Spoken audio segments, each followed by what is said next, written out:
Welcome to our KD creation YouTube channel. இப்போ நம்ம எங்கே இருக்கோம்னா சேலம் ரயில்வே ஜங்ஷனில் தான் இருக்கோம். பார்த்திங்கன்னா Vande Bharat make in India இதில் வந்து இன்வெஸ்ட்மெண்ட்டில் கண்டுபிடிச்ச வந்தே பாரத் ட்ரெயின் தான் முதல்ல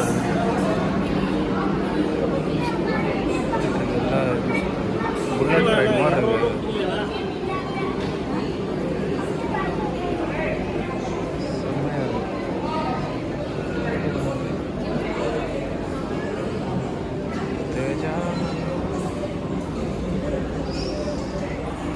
இந்தியன் ரயில்வேஸ் இன்னும் டெவலப்மெண்ட் ஆகிருக்கு.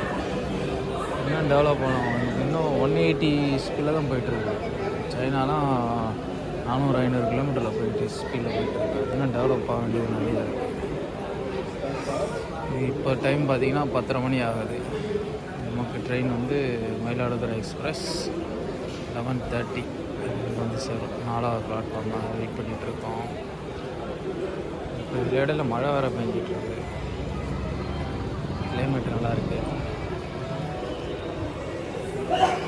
இந்தியன் ரயில்வேஸ் டெவலப்மெண்ட் ஆகிட்டு தான் வந்துட்டுருக்கு. ஏன் இம்ப்ரூவ்மெண்ட் பண்ண முடியலன்னா பாப்புலேஷன் ஜாஸ்தி இருக்குது. அதனால ஒரு ஃபேக்டர் வந்து மைனஸ் பாயிண்ட். அதுதான் இன்னும் டெவலப் பண்ணுறாங்க. அவ்வளோ அதுதான் இது இவ்வளோ பீப்புள் பாப்புலேஷனை வச்சுக்கிட்டு இந்தளவுக்கு வச்சுக்கிறது பெரிய இம்ப்ரூவ்மெண்ட் தான். ஓகே ஃப்ரெண்ட்ஸ், இன்னொரு வீடியோவில் பார்க்கலாம். இங்கே வந்து சார்ஜர் போட்டு கொடுத்துருக்காங்க, காட்டுறேன் போகிறோம்.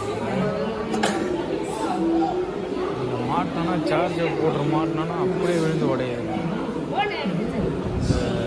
அந்த காலத்தில் இந்த பழைய வீட்டுலாம் இருக்கும், ஓல்டு இந்த மாதிரி கொடுத்துருக்கேன். அப்படியே உள்ள லூஸாக இருக்குது. இங்கே போட்டு காட்டுறேன், ஃபிட் பண்ணி டைம் போட்டு சார்ஜர் கீழே வந்து உடஞ்சி போச்சு.